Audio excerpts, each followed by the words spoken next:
की संभव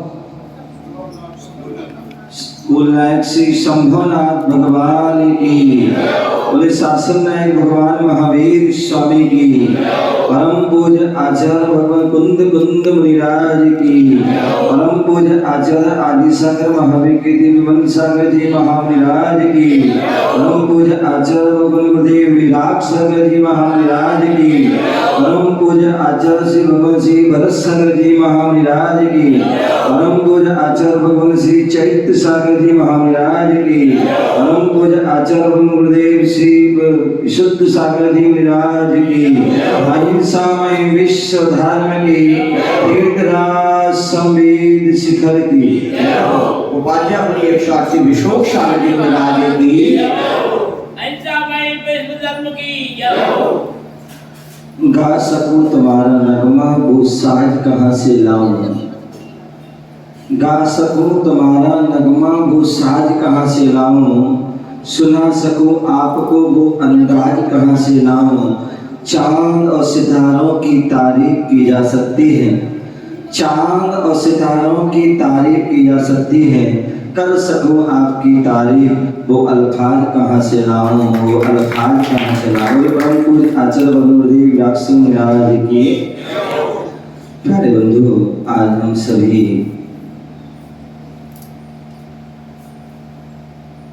भारत देश, हम सभी का जन्म भारत देश में हुआ है और भारत देश वह देश है, भारत देश वह देश है। वैसे तो पूरे विश्व में लगभग 200 देश हो गए। कितने हो गए? 200 देश हो गए और उन 200 देशों में यदि जो है माता की कोई संज्ञा दी जाती है, माता की यदि कोई संज्ञा दी जाती है तो भारत देश को दी जाती है, भारत माता कहा जाता है। क्या कहा जाता है सुरेश जी? भारत माता कहा जाता है। ओ भारत माता क्यों कहा जाता है? कभी भी आपने चीन को, Australia, America, Japan, Nepal, Bhutan, Sri Lanka आदि कितने सारे देश हैं, उन किसी देश को जो है माता की संज्ञा नहीं। यदि माता की संज्ञा है तो वो केवल भारत देश को ही माता की संज्ञा है। और उसका कारण क्या है? उसका कारण है कि जितने भी तीर्थंकर भगवंत हुए हमारे भूत में, अनंत तीर्थंकर हो चुके हैं, वर्तमान में विदेशित्र आदि में हो रहे हैं और आगे भविष्य में होंगे, उन सभी तीर्थंकरों का यदि जन्म होता है तो वह कहाँ होता है? भारत देश, भारत देश में। चलिए जैन धर्म को छोड़िए, जितने भी जो है अन्य संप्रदाय हैं, चाहे वो हिंदू हो, मुस्लिम हो, सिख हो, ईसाई हो, जितने भी लोग हैं, उनकी जितने भी जो है महापुरुष हुए हैं, उन सभी महापुरुषों का जो है जो जन्म हुआ, चाहे वो राम हो, श्री कृष्ण हो, चाहे वो हनुमान हो, चाहे मोहम्मद हो, चाहे यीशु हो, जितनी भी, उन सभी महापुरुषों का जन्म जो है वह भारत में। जितने भी संप्रदाय, उन संप्रदायों के जो है जो उनके गुरुजन हैं, साधुजन हैं, तपस्वी जन हैं, महात्मा हैं, उन सबका जो है जन्म जो है हुआ है वो भारत में। जितने भी महापुरुष हुए उन सबका जन्म जो है, यहाँ पर किताब रखी है आचार्य के पास, सलाका पुरुष, आचार्य ने बहुत पहले निकाली थी। और सलाका पुरुष, सलाका पुरुष, ऋषि सलाका पुरुष जो है आचार्य की पुस्तक जो है छपवाई थी। उस 63 सलाहकार महापुरुषों में 63 सलाहकार महापुरुष हुए, 24 तीर्थंकर, 12 चक्रवर्ती, 9 नारायण, 9 पृथ्वीनारायण, 9 बलभद्र, ये सब अथवा 169 महापुरुष हुए। उन सबका जो जन्म हुआ है वो भारत में, ऐसा हुआ है पावन भारत, इसलिए उसको भारत माता की संज्ञा दी जाती है। भक्तामृत स्तोत्र में पढ़ते हैं, जहां पर सारे संप्रदाय, सारे लोग स्त्रियों की जो है निंदा करते हैं, लेकिन जो है वहां आचार्य मानतुंग मुनिराज जो है भक्तांबर स्तोत्र के माध्यम से स्त्रियों की जो है क्या कर रहे हैं, महिमा को बखान कर रहे हैं। वहां पर उन्होंने दिया एक जो काव्य में, स्त्रीणाम सतानि सतसो जनयन्ति पुत्रान्ना सतम तदनम जन्म प्रसूता,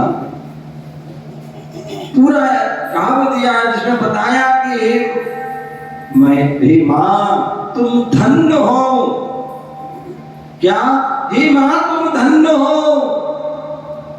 बोले स्त्रियां तो बहुत होती हैं, स्त्रियां बहुत होती हैं, लेकिन सारी स्त्रियां जो है बहुत स्त्रियां होती हैं, सभी स्त्रियां अधिकांश पुत्रों को, संतान को जन्म देती हैं, लेकिन हे मां तुम जो है बिरली मां हो, तुम विशेष मां हो, जिसने तीर्थंकर जैसी पुत्र को जन्म दिया है। जैसी जो है दिशाएं, बेटा खड़े हो जाओ, तुम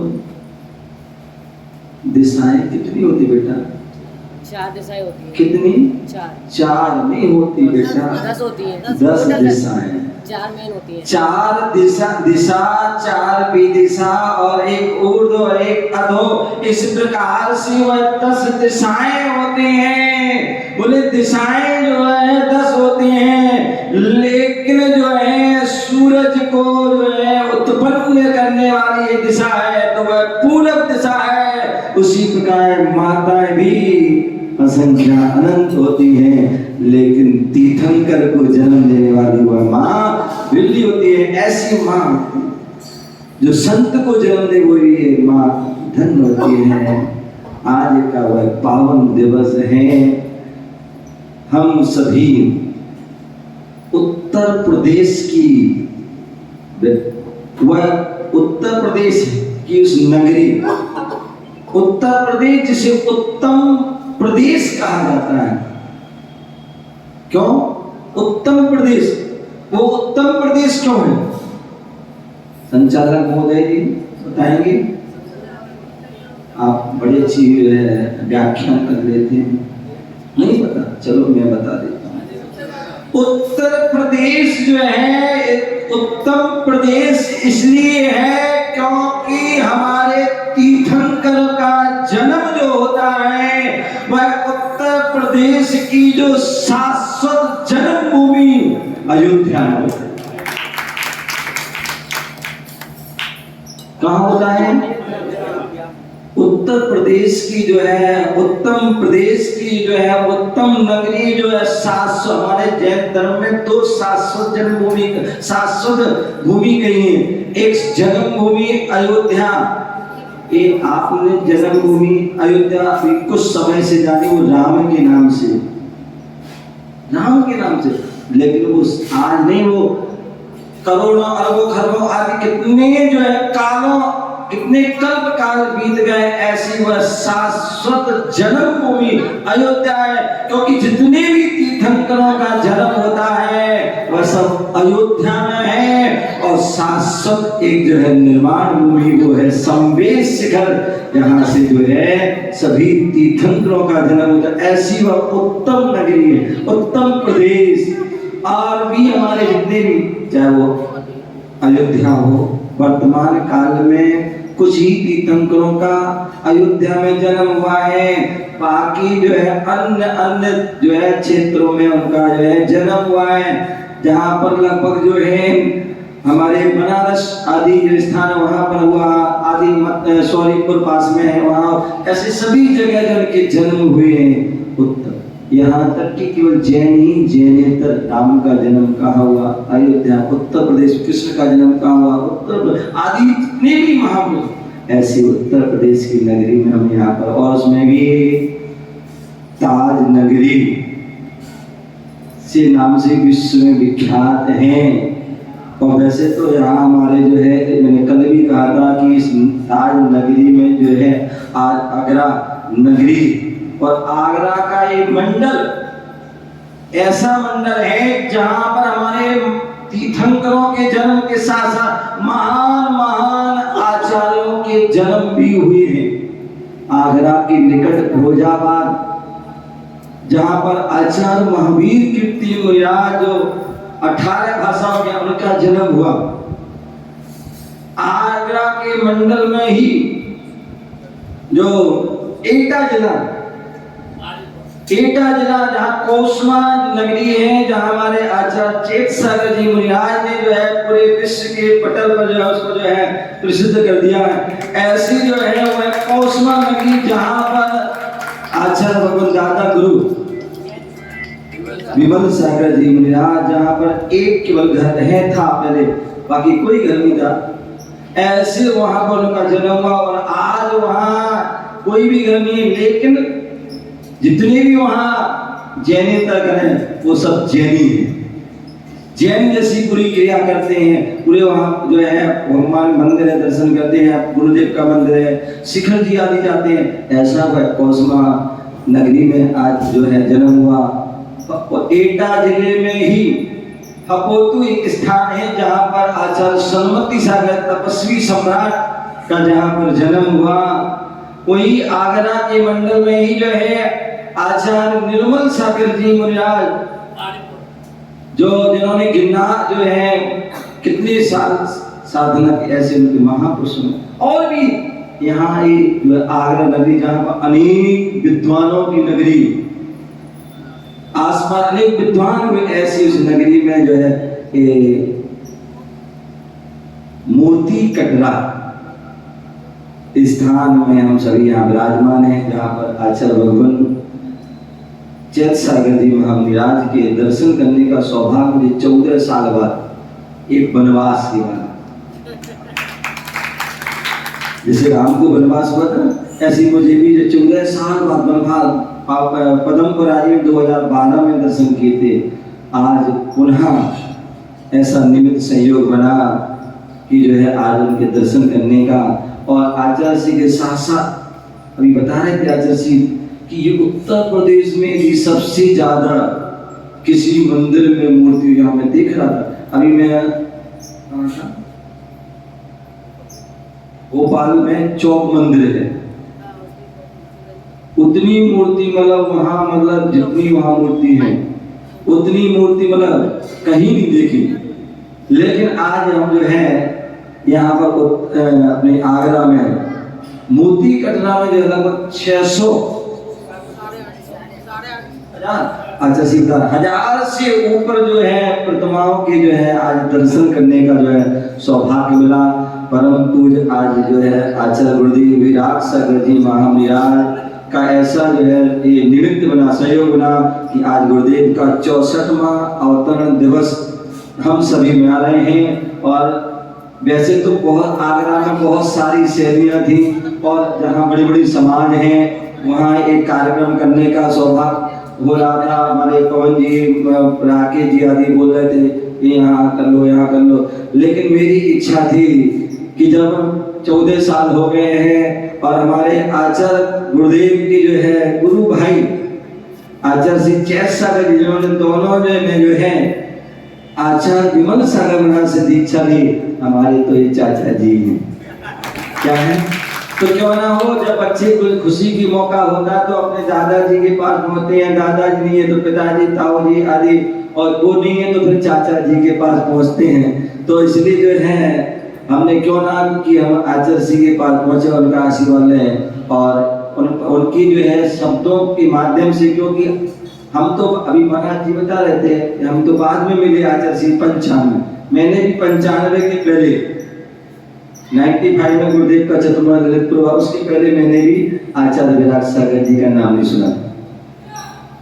विमल सर में दर्शन किए सौभाग्यशाली में, जब आचार्य श्री 90 के लगभग 91 में जब शिखर जी आ रहे थे तब ललितपुर बदला, तो तब मैंने दर्शन किए उनकी भैया भक्ति करने का मौका मिला।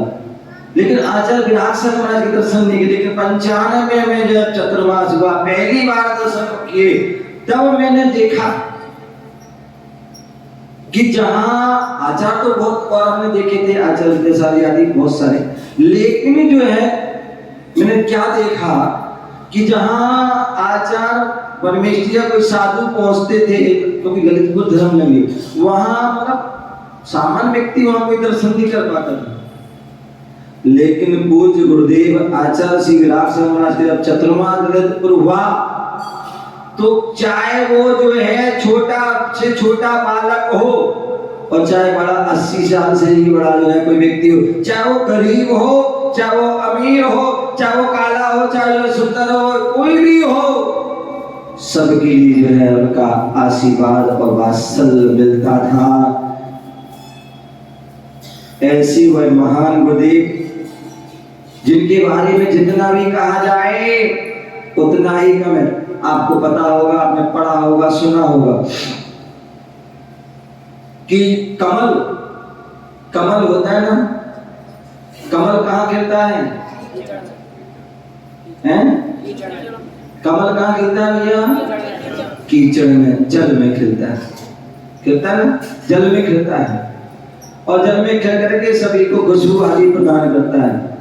परम पूज्य आचार्य भगवान गुरुदेव विराट सागर जी महाराज का गृहस्थ अवस्था का नाम मालूम क्या था? जोर से बोलो। अरविंद। क्या था? अरविंद था। और अरविंद का जो है, जो कमल का पर्यायवाची जो है अरविंद होता है। तो जो हर कमल, हर फूल जो है नदी में, कहीं तालाब में, कहीं जो सरोवर में, कहीं कीचड़ में, पानी में गिरते हैं, लेकिन वह पूज्य गुरुदेव रूप आचार्य विराट सागर जी जो रूपी कमल, अरविंद रूपी